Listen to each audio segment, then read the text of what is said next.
is whether a guy named Ben Franklin ever flew a kite during a lightning storm. We especially like this one because Ben Franklin was born in Boston. Not many people know that. Now, before I tell you what he did do, I should tell you what he did not do. Because if you're anything like me, you may have seen a cartoon as a kid where Ben was flying his kite, lightning struck him, and then went through him.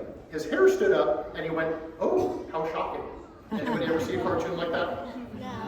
Good. I lots of no's, I'm glad, because he wrote about nothing of the sort, which is one of the many reasons why cartoons are not always our best guide to history. Now, we actually recreated what he wrote about in his memoirs. So what I'm going to do is I'm going to change the lighting a little bit so you can see this better. Now, it's a little apparatus that I'm raising on a pole behind me. You can see there's a big colorful kite. That kite has a string that comes down to a big key. And below that key is a big hand. I'll tell you about the hand in just a moment. But first, I should tell you that we need one more thing to complete our model of Ben Franklin's experiment. We need a source of lightning. Now, where does lightning come from in nature? Everybody? The sky? So it comes from birds? Clouds. That's the answer I was looking for. It comes specifically from clouds, okay? And the reason that's important is because what clouds are made of. They're made of water.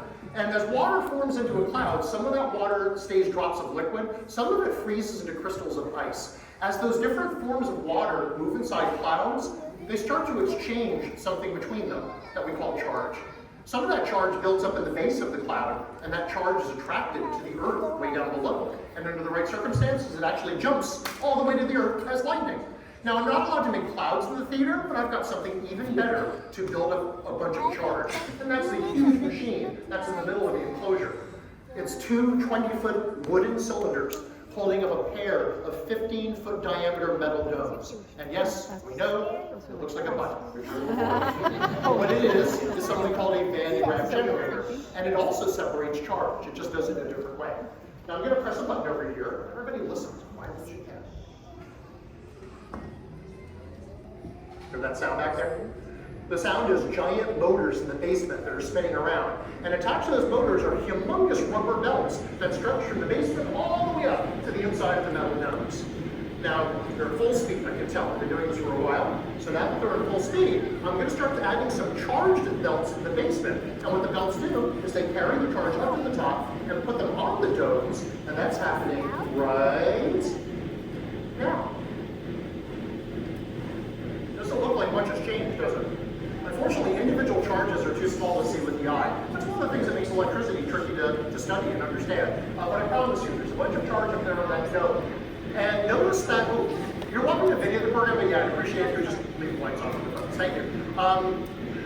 Ben Franklin wrote about an experience that's actually happening right here. Some of that charge is starting to actually leak off the machine into the air. This is something we call corona. And I don't hear it right now, but as the program goes along, every now and then you'll hear between the lightning bolts kind of a fizzy sound, like a crackling sound. That's the sound corona makes. So people listen for it as the program goes on.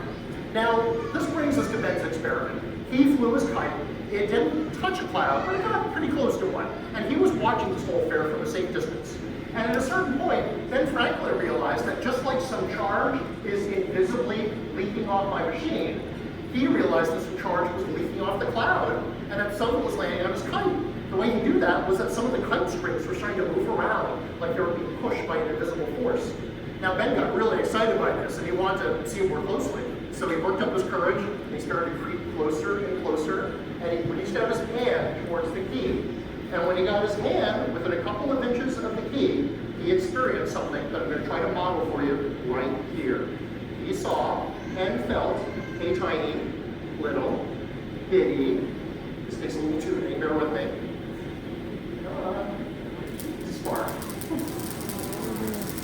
So if you can see that little spark jumping from the key to our big pretend hand, that's what Ben Franklin experienced. And when he felt that spark, it made him really happy, because this basically proved what he was trying to figure out. You see, Ben had devices in his lab he could use to make sparks. They were called Leyden jars. And he could basically charge them up and build up what's called a static electrical charge, and then release all that charge as a spark.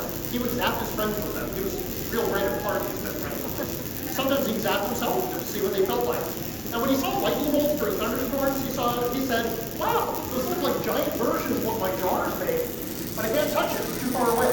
So that was kind of the whole idea of setting up the kite. His hope was he could sample a little bit of what the lightning was made of and see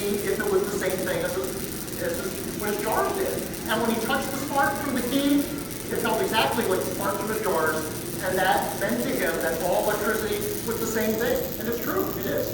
So this is what he wrote about, and notice that at no point did he mention lightning. And I don't think any modern scientist doubt he did this because of what he wrote, but I think most modern scientists think he was very lucky.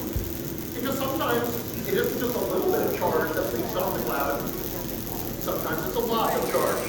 So I'm going to give it a moment to show you what would happen. Ben Franklin had a really bad day. And I'm going to show you in 5, 4, 3, 2, 1.